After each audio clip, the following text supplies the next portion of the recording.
스포츠를 좋아하고 관심 있는 분들은 월드컵이라고 하는 이 타이틀을 가진 대회가 점점 많아지고 있다는 것을 느끼실 겁니다.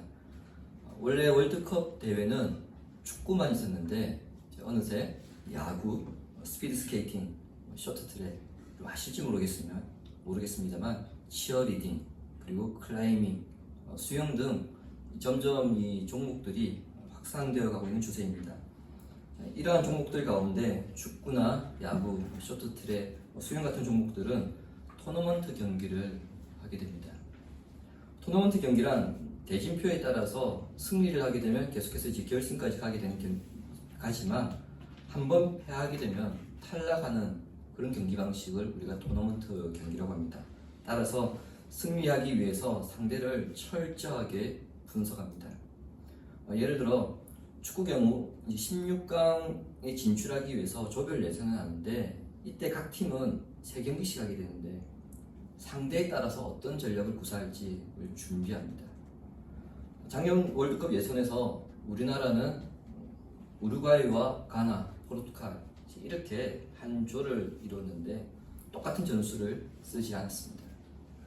감독과 코치들 그리고 기술팀은 우리가 상대할 그 상대팀의 전력에 따라서 다른 전술을 준비하였습니다. 사도행전을 보면 누가가 복음을 확장해 나간 방식을 이런 방식으로 기술해 나갑니다. 상대 즉 복음을 전하는 대상이 누구냐에 따라서 사도들과 바울이 대처하는 자세가 달랐음을 사도행전은 우리에게 보여주고 있습니다. 특히 바울의 전도 여행에서는 이 부분이 더욱 두드러집니다. 바울은 1차 전도 여행과 2차 전도 여행 가운데 회당의 열심 유대인들의 극렬한 반대와 그리고 로마 제국의 정치 경제 세력의 극렬한 반대에 직면하였습니다. 그때마다 그들에게 전하는 메시지가 달랐습니다. 이것은 그들이 생각하는 관점, 그들이 가지고 있는 가치관, 세계관, 즉 종교관이 다 달랐기 때문이죠. 본문은 복음의 확장에 강력한 또 다른 적대적인 세력을 소개하고 있습니다. 우리에게 헬라 철학으로 알려져 있는 사상입니다. 인간의 존재와 행복을 고민하는 사상의 중심지인 이 아덴에서 바울은 지금까지 만나보지 못했던 복음의 대상자들을 만나게 됩니다. 바울이 그들을 대하는 태도를 통해서 오늘 이 시대를 사는 성도들은 어떠한 마음을 가져야 되는가, 이것을 우리는 오늘 본문에서 배워야 할 것입니다. 데살로니가에서 쫓겨난 바울이 베레아에서도 많은 복음의 열매를 거두었습니다. 그런데 베레아에 모인 이 사람들은 좀 특이했죠. 바울의 메시지를 들었을 때 그것을 그냥 넘긴 것이 아니라 바울이 전하는 메시지가 진짜인가 하나하나 확인하면서 들었습니다. 자기가 알고 있던 말씀 그리고 자기가 지금까지 지켜왔던 이 신앙과 바울이 들려주는 그 메시지를 비교하면서 그들은 바울이 전하는 복음이 참된 진리라는 것을 깨닫습니다. 인정합니다. 그 다음 그들은 바울이 전하는 그 도를 따라 살기로 결단하였습니다. 이렇게 끝났으면 참 좋았을 텐데 베레아에서도 데살로니가만큼은 아니지만 데살로니가에서 넘어온 그 열심 유대인들 때문에 소란이 일어납니다. 그래서 바울은 베레아에 더 머무르지 못하고 베레아 교인들 몇 명과 함께 아덴으로 배를 타고 피신을 하게 됩니다. 이때 바울은 실라와 디모데는 베레아에 남겨두고 왔기 때문에 베레아로 돌아가는 그 교인들에게 속히 실라와 디모데를 자신에게 보내줄 것을 요청합니다. 자, 이제 바울은 아덴에 혼자 남았습니다. 베레아 교인들이 돌아간 이후에 홀로 바울이 할 일이 없잖아요. 그래서 바울은 당시 최고의 문화도시인 아덴을 홀로 구경을 합니다. 시내 투어를 합니다. 그런데 이곳저곳을 둘러보다가 얼마 지나지 않아서 그는 마음에 분이 끌어올라 회당에서 그리고 광장에서 몇 날 며칠을 분노하며 논쟁하게 됩니다. 도대체 무엇이 바울로 하여금 그렇게 분노하게 만들었는가? 본문 16절을 다시 보시기 바랍니다. 바울이 아덴에서 그들을 기다리다가 그 성에 우상이 가득한 것을 보고 마음에 격분하여 그 성에, 즉 아덴에 우상이 가득했기 때문이라고 본문은 밝히고 있습니다. 본문을 이해하기 위해서는 크게 두 가지를 알아야 합니다. 하나는 본문의 사건이 일어나고 있는 이 장소적인 배경인 아덴에 대해서 알아야 되고요.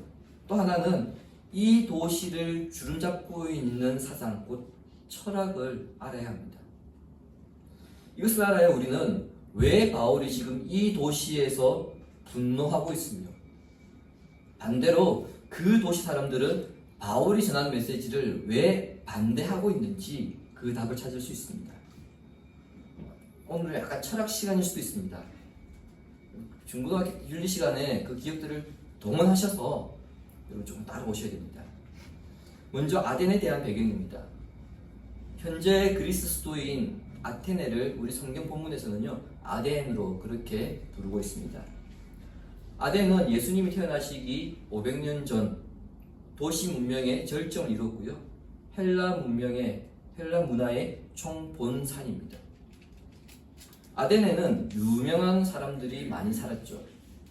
여러분들이 중고등학교 윤리 시간에 한 번쯤 배웠을 만한 또는 윤리를 모른다 하더라도 살아가면서 한 번쯤은 들어봤을 만한 사람들이 이곳에 살았습니다.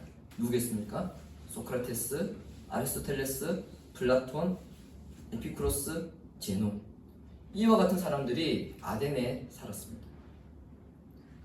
이 사람들은 서양 철학의 토대를 형성한 사람들인데 이런 점에서 아덴은 철학의 도시였습니다. 동시에 아덴은 종교의 도시입니다. 아덴이란 이름이 그리스 신화의 지혜의 여신으로 알려진 아테나에서 이 아테네란 이름이 유래되었습니다. 그 정도로 이 아덴은 신을 추종하는 도시였습니다. 오늘날 그리스 여행을 가시는 분들은 파르테논 신전을 꼭 간다 그러죠. 그 신전은 마치 그 신들의 백화점과 같은 곳입니다. 모든 신들을 다 모아놓은 곳이죠. 우리에게 잘 알려진 머큐리, 바카스, 음료수 아닙니다. 신들입니다. 바카스, 주피터, 비너스와 같은 신들이 파르테논 신전에서 숭상되고 있었습니다. 그 외에도 로마 황제에게 바쳐진 신전, 만신전, 12신들의 신전, 아폴로 신전 등 이런 신전들이 도시 각처에 있었고요. 신들의 이름이 구체적으로 새겨진 그 제단도 있었고 이름 없는 신들의 제단까지도 도시 각처에 널려져 있었습니다. 그러니까 아덴에는 인간보다 신들이 더 많다 이런 말이 있을 정도로 아덴은 종교의 도시였습니다. 이런 모습들을 보았을 때 바울이 격분하였다 이렇게 성경은 지원합니다. 격분하였다는 것은 흥분하여 썽을 내었다는 것인데 우리식 표현으로는요 거품 물고 화를 냈다는 겁니다. 이 부분에서 우리가 두 가지 주목하게 됩니다. 하나는 그 분노가 일시적인 것이 아니라 지속적이라는 겁니다. 여러분 우리가 살아가면서 화를 낼 때가 있죠. 오늘 너무 화가 났습니다. 저 인간 때문에 너무 화가 났는데 내일 봤어요. 분명 화가 납니다. 그 다음날 또 봤습니다. 또 화가 납니다. 저 인간을 보면 볼수록 화가 나는데 어떻습니까? 첫째 날 느낀 그 화와 일주일 후에 느낀 화가 같을까요? 다릅니다. 화는 나는데 그 화의 강도는 점점 누그러집니다. 그런데 바울은 그렇지 않습니다. 그가 첫날 본 아덴의 모습과 하루 이틀 지나면서 계속 본 그 아덴의 모습을 보면서 그의 분노는 똑같습니다. 조금도 누그러지지 않습니다. 아덴을 떠날 때까지 그는 분노합니다. 본문에서 분노하였다 이 동사의 시제를 미완료로 기록함으로써 바울의 이 분노가 지속적으로 계속해서 일어나고 있음을 증거하고 있습니다. 다른 하나는 바울의 분노에서 우리가 느끼는 것 다른 하나는 분노해야 하는 상황이 있다는 점입니다. 아덴에는 오랜 시간 동안 온갖 예술성과 그리고 창조성으로 이뤄놓은 수많은 우상들 그리고 신전들이 모여서 하나의 그 찬란한 문화를 이루고 있었습니다. 그것을 보면서 마땅히 하나님께 돌아가야 할 영광이 하나님이 아닌 헛된 우상에게 돌려지고 있었기 때문에 바울은 분노하였던 것입니다. 본문 16절에 분노하였다 이 동사가 신약 성경에 다른 곳에서 한 번 더 언급되거든요. 고린도전서 13장 5절입니다. 주보에 있습니다. 무례히 행하지 아니하며 자기의 유익을 구하지 아니하며 썩내지 아니하며 악한 것을 생각하지 아니하며. 아멘. 고린도전서 13장은 별명이 사랑장입니다. 사랑이 무엇인가 이것에 대해 기술해 나가면서 사랑은 무례함과 자기 유익을 거절하고 성내지 않는 것이라고 했는데 여기서 성내지 않는 것이 오늘 우리 본문에 분노하였다 이것과 같은 동사입니다. 우리가 알기에 교회 다니는 사람은 분노해야 됩니까? 분노하면 안 됩니까? 여기서 성내지 마라 그러잖아요. 분노하면 안 된다 그렇게 생각합니다만 우리는 바울의 분노를 통해서 분노에 대해서 다시 한번 생각하게 됩니다. 누군가에 의해서 손해를 보거나 어떤 일을 함에 있어서 내 뜻대로 되지 않을 때 우리는 흔히 분노합니다. 오늘날 사람들이 너무 쉽게 분노해서 모든 사람들이 분노 조절 장애에 걸렸다 그렇게 말할 정도로 오늘날 사람들은 분노를 주체하지 못합니다. 지난주 중에 40대 남자가 무기징역을 선고받았습니다. 아내와 두 아들을 죽인 제목인데요. 이 사람이 살인을 한 이유는 큰아들이 자신의 허락 없이 자신의 슬리퍼를 신고 외출했다는 이유로 자신을 무시했다는 생각이 들어서 화가 나서 일가족 가족들을 다 죽였다는 겁니다. 이것은 극단적인 상황입니다만 최근 우리 사회는 정치와 경제, 사회, 이념, 세대, 젠더, 지역, 종교 등 이런저런 이유로 갈등이 생길 때마다 특히 조금만 뜻이 달라도 쉽게 화를 내고 분노하고 갈등하는 것을 우리는 종종 경험합니다. 하나님의 진리에 벗어난 것이 아니라면 바울이 고린도 교회에 권면한 그 권면대로 사랑으로 썩내지 않는 것이 옳습니다. 그렇게 해야 합니다. 그러나 예수님께서 성전 안에 있던 온갖 환전상들을 뒤엎고 그 안에 있던 짐승들을 다 내쫓으셨던 것처럼 바울이 아덴에 있는 온갖 우상들에 둘러싸인 그 도시를 보면서 분노했던 것처럼 하나님의 영광과 신앙에 위배되는 것을 본다면 그때는 우리도 분노해야 합니다. 그것을 거룩한 분노라고 합니다. 아무 때나 분노하는 것이 아니고요. 하나님의 영광과 신앙에 벗어날 때 분노하는 것이고 그 외에는 우리는 사랑으로 분노해서는 안 된다는 겁니다. 특별히 불의와 우상숭배와 동성애와 그리고 이단과 같이 결코 우리가 타협할 수 없는 사상들에 대해서는 강력하게 거부하는 것. 그것이 바로 성도의 삶입니다. 바울이 거룩한 분노로서 안식일에는 회당에서 그리고 평일에는 광장에서 날마다 논쟁하였습니다. 본문에는 논쟁의 주제에 대해서 언급하고 있지 않습니다만 우리가 그동안 사도행전에서 바울이 걸어왔던 그 여정을 통해서 바울이 어떤 주제로 회당에서 광장에서 논쟁했을까 우리는 그 주제를 유추할 수 있습니다. 회당에서 유대인들에게는 어떤 주제로 논쟁했을까요? 구약에 예언된 메시아의 고난과 영광이 예수 그리스도를 통해서 완전히 이루어졌다. 이것을 전했고요. 그리고 광장에서는 이방인들에게 하나님은 창조주이시다. 그 하나님께서 세상 모든 만물 가운데 섭리하고 계시고 하나님께서 인간을 구원하시기 위해 예수님을 보내주셨고 그 예수님을 통해서 인간의 구원이 완전히 이루어졌다. 이것이 광장에서 이방인들에게 아마 전했던 메시지였을 겁니다. 특별히 광장에서 이방인들과 논쟁하다가 오늘 본문에 보시는 것처럼 에피쿠로스 학파들과 스토아 학파들, 이 철학자들이 이 논쟁에 가세하게 됩니다.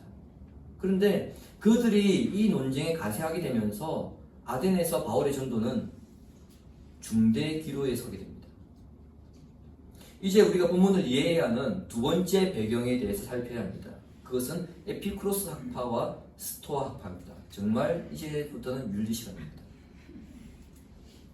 먼저 에피쿠로스 학파입니다.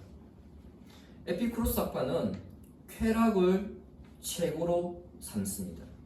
쾌락을 추구하는 사람들입니다. 이 사람들은 신이 우주를 창조했다는 것을 부인합니다. 따라서 신이 이 세상 일에 간섭한다? 그런 일이 있을 수 없다는 거죠. 그리고 영원 불멸도 믿지 않습니다. 왜냐하면 신이나 인간이나 영혼이나 이 세상에 존재하는 모든 것들은 원자, 즉 물질로 이루어져 있다고 이 사람들은 믿습니다. 따라서 인간이 살아가면서 겪게 되는 생로병사나 또는 사고나 분노나 기쁨을 유발하는 이 모든 일들에는 신의 간섭이 있을 수 없다. 이렇게 봅니다. 에피쿠로스 학파의 창시자는 에피쿠로스입니다. 근데 이 사람은요, 쾌락으로 구원 문제를 해결할 수 있다고 주장했거든요. 그런데 이 사람이 말하는 쾌락이라고 하는 것은 육체적인 쾌락을 말하는 것이 아니라 이성적인 즐거움입니다. 무슨 얘기냐 이런 겁니다. 모든 고통과 욕망이나 죽음이나 두려움이나 분노를 정신력으로 극복해서 마음의 안정을 얻어야 한다. 이렇게 주장했습니다. 그런데 이 에피쿠로스의 추종자들은 이러한 이성적 쾌락을 나중에는 혼동해서요 육체적인 쾌락으로 바꿔버립니다. 그래서 쾌락이 우리 인생이 최고다 했을 때에 에피쿠로스는 이성적인, 즉 우리가 그것을 이제 뭐라고 해야 됩니까? 정신력 극복하면 그 모든 것을 우리가 다 평안을 얻을 수 있어 이렇게 이야기했는데 그 추종자들은 어떻게 배웠습니까? 육체적인 쾌락을 얻으면 이런 모든 문제들 다 해결돼 이렇게 가르쳤다는 거예요. 스토아과는 여기에 반기를 든 사람들입니다. 스토아과는 모든 것이 물질로 이루어져 있다. 이런 점에서는 에피쿠로스학파와 공통점을 가지고 있습니다. 그런데 이러한 물질은 신에 의해서 나온 것이다. 이런 점에서 에피쿠로스학파와 완전한 차이를 두고 있습니다. 즉, 이 사람들은 신의 존재를 인정하는 사람들이죠. 그런데 이 스토아학파가 말하는 신은 성경에서 말하는 인격적인 신이 아니고요, 비인격적인 신입니다. 자, 그러다 보니까 누구나 무엇이나 신이 될 수 있다는 범신론을 주장합니다. 오늘날 힌두교 사상과 동일합니다. 인간은 모든 신들 아래에 그 운명이 놓여있기 때문에 인간의 운명은 이미 정해져 있다. 따라서 그 운명에 순응하면 고통이 없지만, 좌절이 없지만, 인간이 자신에게 주어진 그 운명을 거스르면 거스를수록 좌절하게 되고 고통스럽게 된다는 겁니다. 따라서 스토아과는 인간이 행복하게 살기 위해서는 어떻게 해야 됩니까? 자기에게 주어진 그 운명을 자발적으로 순응해라, 따라가라, 받아들여라 이렇게 주장합니다. 예를 들어서 어떤 한 사람이요, 가난하고 힘이 없다는 이유로 강자에게 억압을 받을 때에 힘 없이 가난하게 억울하게 당하는 그 사람은 어떻게 해야 될까요? 분노해야 됩니까? 아니요. 그 상황에서 벗어나려 하면 벗어나려 할수록 좌절하게 되고 고통을 당하게 되죠. 따라서 자기가 만족과 행복을 얻으려면 어떻게 하면 됩니까? 이게 내 팔자야. 그렇게 생각하고 넘기라는 겁니다. 그러면 행복해진다는 겁니다. 이처럼 두 학파는 서로 조화될 수 없습니다. 하지만 행복을 추구하려고 하는 점에서는 구원을 얻으려 하는 점에서는, 인생의 만족함을 얻으려 하는 점에서는 공통점을 가지고 있습니다. 방법은 다르지만. 당대 최고의 지성을 갖춘 사람들이 예수님의 죽으심과 부활에 대한 바울의 논증을 들었을 때에 두 학파의 사람들을 비롯하여서 아덴 사람들이 다양한 반응을 이제 보입니다. 18절 보십시오. 어떤 에피쿠로스와 스토아 철학자들도 바울과 쟁론할세. 어떤 사람은 이르되 이 말쟁이가 무슨 말을 하고자 하느냐 하고, 어떤 사람은 이르되 이방신들을 전하는 사람인가 보다 하니, 이는 바울이 예수와 부활을 전하기 때문이라. 말쟁이란 씨를 줍는 자라는 뜻입니다. 새가 씨앗을 이렇게 쪼아 먹잖아요. 근데 새가 씨를 쪼아 먹을 때는 어떻습니까? 질서 있게 쪼아 먹습니까? 아닙니다. 지 눈에 보이는 데 쪼아 먹습니다. 그러니까 그거를 이미지화 시킨 겁니다. 즉 바울이 말하는 얘기는 어떤 체계가 없이 잡다한 정보를 그냥 여기저기 긁어 모아서 만들어낸 그런 이야기라는 거예요. 오늘날 표현으로 이런 겁니다. 뭐라 씨부리냐. 진짜 이 표현이에요. 뭐라 씨부리냐. 지금 이 사람들이 그런 어조로 바울에게 이야기한 겁니다. 왜 이렇게 평가하느냐 하면, 바울이 예수님의 죽으심과 부활에 대해 전파했을 때에 에피쿠로스 학파는, 아니 한 번 죽으면 몸도 마음도 영혼도 다 물질로 돌아가고 마는데 어떻게 부활이 있을 수 있느냐, 그럴 수 없다, 이렇게 보았고요. 스토아파는 죽음이란 저급한 몸의 속박에서 벗어나서 최상의 자유에 도달하는 것인데, 어떻게 죽은 예수의 영이 다시 몸속에 들어갈 수 있는가? 그것은 최상의 자유에 있는 것이 저급한 몸에 들어가서 속박당하는 것인데, 그런 일은 일어날 수 없다, 이렇게 보았기 때문이죠. 이러한 기준으로 이 두 학파들이 바울의 말을 들었기 때문에 아덴 사람들은 바울이 전하는 저 메시지는 지금까지 알지 못했던 새로운 신을 우리에게 소개한 것 같다, 그렇게 생각하고는요, 바울을 아레오바고로 데려갑니다. 여러분, 새로운 것을 전한다, 여러분 어떻게 생각하십니까? 우리 사회에서는 새로운 것을 전했을 때는 창조성을 인정합니다. 아하, 우리에게 새로운 미래를 제시하는구나, 굉장히 희망적인 그런 시선으로 바라보죠. 그런데 고대 사회에서는요, 오래된 것을 최고로 인정했기 때문에 새롭다는 것은, 이것은 최악의 조롱입니다. 우리의 생각과 반대입니다.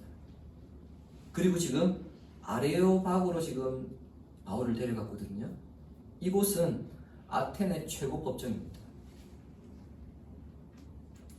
그 옛날 소크라테스가 여러분 왜 죽었습니까? 우리는 소크라테스의 죽음을 이것만 알고 있습니다. 악법도 법이다. 그리고는 독이 든 잔을 받아 마시고 죽었더라. 이게 우리가 소크라테스에 대해서 알고 있는 것이죠. 그런데 정작 왜 소크라테스가 그 죽음의 잔을 받아들여야 했는가, 이것에 대해서는 잘 모르실 겁니다. 소크라테스가 그 사약을 받아야 했던 이유는요, 아덴의 신들을 모욕하고 젊은이들을 잘못된 사상으로 타락시켰다는 이유로 고소되어서 그 아레오바고 법정에서 사형 선고를 받습니다. 지금 그 자리에 바울을 데려간 겁니다. 새로운 것을 주장한 바울을 이 법정에 세운 목적이 이제 이해되십니까? 바울이 말하고 있는 복음에 대해서, 야, 새로운 것이래, 뭐가 있지 않을까? 그런 기대감이 아니고요, 바울이 전한 가르침에 대해서 하나하나 따져보자는 겁니다. 만일 그 가르침이 자신들의 사회체제나 지금까지 믿어왔던 이 전통이나 이 신앙이 위배된다면 어떻게 하자고요? 죽이자고요. 결론적으로 바울은 지금 아덴에서 순교를 당할 위기에 서 있는 겁니다. 이런 점을 고려할 때 바울은 공개 청문회에 불려당한 것입니다. 그의 발언을 통해 사람들은 진리를 찾으려는 것이 아니죠. 바울의 발언이 자신들이 살고 있는 이 사회를 얼마나 어지럽게 할 것인가, 그런 꼬투리를 잡기 위해 바울을 데리고 간 겁니다. 지금까지 우리가 믿어왔고 생각해왔던 이 모든 것들을 어디서 듣도 보도 못한 그런 쓰레기 같은 말로 더 이상 흔들지 말라, 그런 태도로 지금 바울의 말을 듣고 있습니다. 그래서 본문 21절은 아덴 사람들이 바울의 메시지를 들은 후에 새로운 것이라고 여겨 매일같이 서로 논쟁하는 일에 시간을 보냈다, 이렇게 언급하고 있습니다. 정말 할 일이 없죠. 할 일 많으면 논쟁할 시간이 없을 텐데 할 일이 없으니까 이렇게 지금 논쟁하고 있는 거예요. 삶의 의미에는 관심 없습니다. 오로지 자신들이 지켜왔던 이 신앙, 이 믿음, 이 전통, 거기에만 매몰되어서 새로운 것들이 내가 지금까지 지켜왔던 것, 누려왔던 것, 나의 만족감, 나의 행복을 흔들진 않을까, 거기에 온통 신경 쓰고 있습니다. 그 꼬투리 잡기 위해서 만나는 사람들마다 붙잡고 이야기하고 있는 겁니다. 야, 너 저 얘기 들었어? 어때? 뭔가 이상하지? 뭐가 이상해? 나 이게 이상한 것 같아. 그 이야기들을 날마다 하고 있는 겁니다. 자신들이 누려왔던 행복을 망가뜨리는 것을 제거하기 위해서 새로운 것을 지금 파헤치려고 하는 이 모습은요, 오늘 우리와 다른 듯 닮은 모습입니다. 그래서 여러분, TAB CF에서 흔히 우리가 만나게 되는, 접하게 되는 단어가 무엇입니까? new, 신, 새로. 차도 중고차보다 새 차를 좋아하죠. 어떤 분들은 새 차를 사서 2년, 3년 타다가 실증나면 그 차 팔고 다시 새 차를 삽니다. 실증납니다. 2, 3년 타다가 다시 새 차 삽니다. 스마트폰도 그렇죠. 여러분, 그거 아십니까? 스마트폰이 세탁기가 비슷한 가격입니다. 여러분, 세탁기 2, 3년마다 바꾸십니까? 세탁기는 우리 한 번 사면 몇 년, 10년 가까이 씁니다. 같은 가격인데. 근데 스마트폰은 2, 3년 지나면 실증 난다는 이유로 바꿔버립니다. 그만큼 우리는 새로운 것에 익숙해져 있습니다. 거기서 만족함을 얻으려 합니다. 이것이 세상의 가치관입니다. 익숙한 것을 고수하려 하거나 새로운 것을 통해서 우리는 만족함을 채우려 합니다. 그러나 모르는 것이 있죠. 아무리 새 차라 하더라도 출고되는 순간에 중고차입니다. 새 차 그대로 받아가지고 중고차 시장 가면 바로 여러분 차값 떨어집니다. 중고차 취급합니다. 즉 새로운 것이라 하더라도 출고되는 순간에 새 것이 아닙니다. 이런 의미에서 인간이 새롭다고 하는 의미는 사실 이미 한물 지나간 것입니다. 이처럼 새로운 것을 찾는 사람들에게 하나님은 아주 간단하게 정리합니다. 전도서 1장 9절과 10절을 함께 읽겠습니다. 이미 있던 것이 후에 다시 있겠고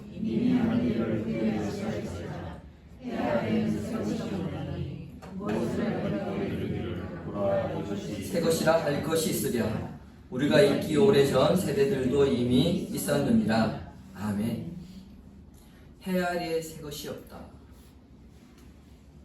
여러분, 여기서 해 아래는 하나님 없는 이 세상을 가리킵니다. 하나님을 인정하지 않는 세상에서 인간이 보기에는 새로운 것이 있을지 몰라도 하나님께서 보시기에는 새로운 것이 없다는 겁니다.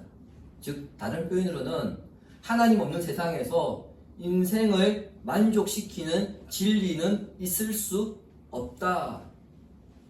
그 이야기를 오래전 전도자가 했습니다. 왜냐? 새로운 것은 오직 하나님께 있기 때문에. 인생의 새로운 것이란 예수 그리스도를 중심으로 한 삶에서 시작됩니다. 그래서 예수님을 믿고 나면 세상이 새롭게 보이죠.